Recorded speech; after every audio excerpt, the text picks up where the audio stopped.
Bismillahirrahmanirrahim.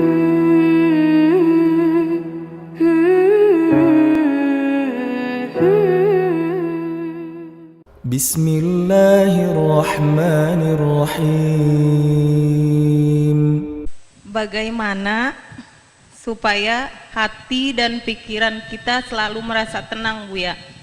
Karena kita sebagai manusia biasa dalam menghadapi cobaan hidup masih suka gelisah, Bu ya. Ya, terima kasih, Bu ya. Wassalamualaikum warahmatullahi wabarakatuh. Waalaikumsalam warahmatullahi wabarakatuh. Pertanyaan sedikit. Sebetulnya ketenangan itu adalah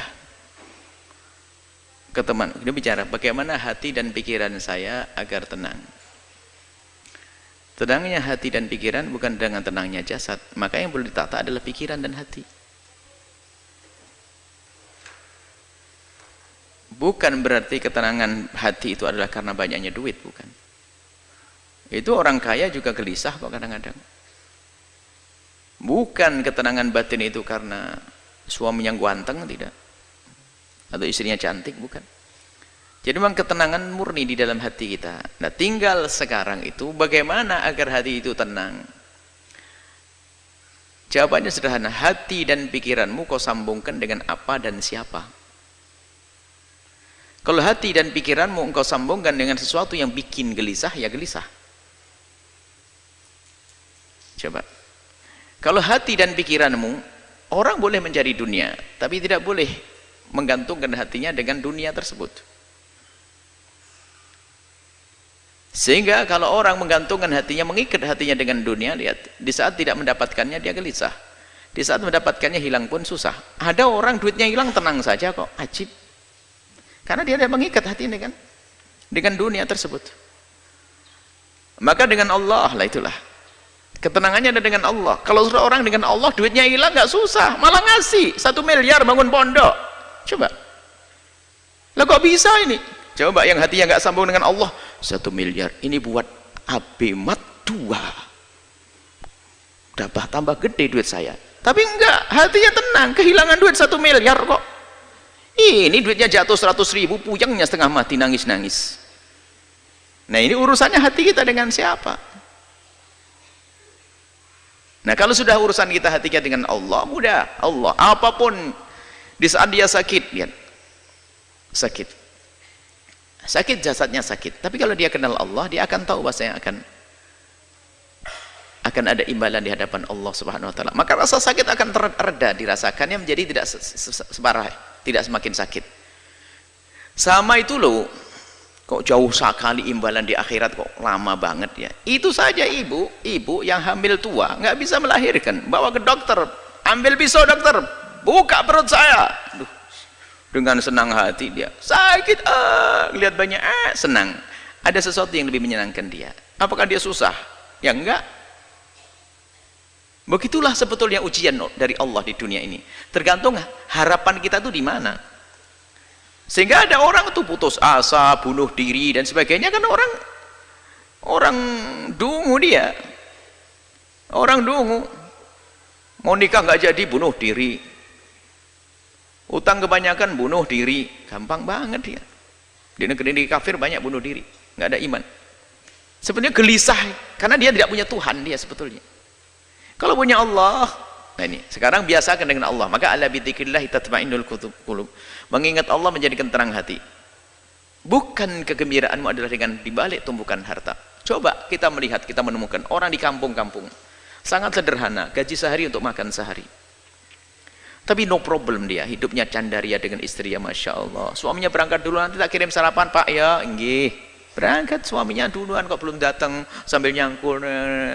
Suami inti yang bawa rantang ngasih bungkus pincuan begitu, bawa makan, Pak ya, nah pulang nanti bawa sayur suaminya, tatanya Pak dapat burung, dapat ikan sedikit, nggak pernah punya problem dia, kayak orang punya istana itu. Tapi yang rumahnya gede, mobil mewah itu belum tentu senang dia, karena urusan bukan dunia, gelisah. Kita pernah ngisi pengajiannya orang kaya, kayaknya gelisah semuanya. Mulai dari gelisah rumahnya, sertifikatnya di bank semuanya ada. Mulai gelisah kebanyakan duit, gelisah kebanyakan duit. Kok bisa, gimana?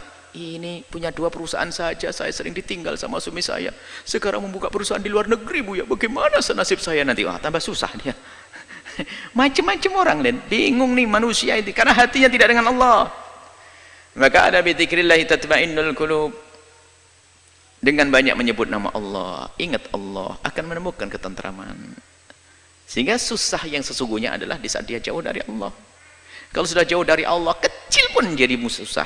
Tapi kalau dengan Allah, bencana pun kayak apapun akan menjadi sebab dia senang. Karena ini dari Allah.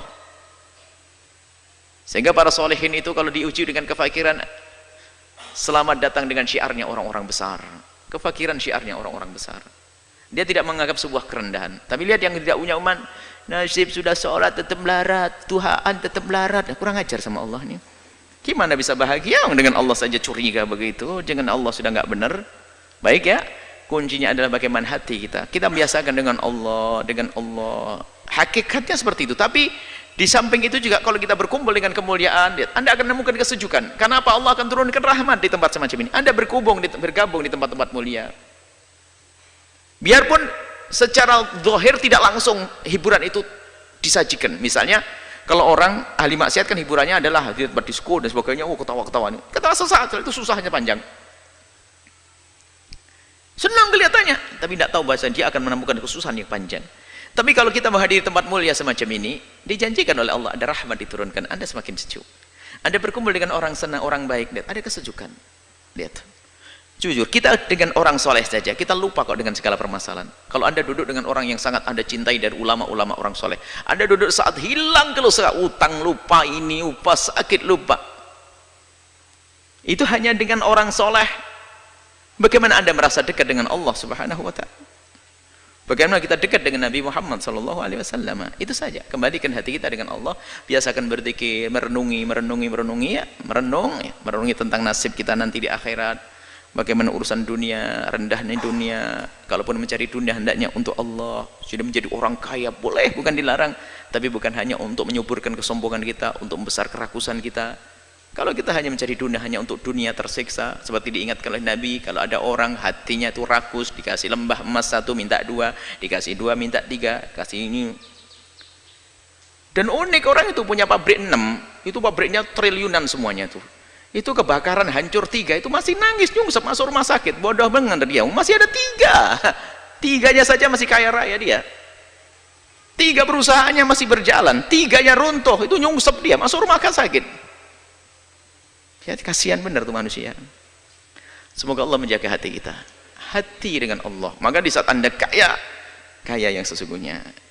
Anda bisa menjadi fakir, Anda kaya dengan Allah. Indah. Allahu a'lam.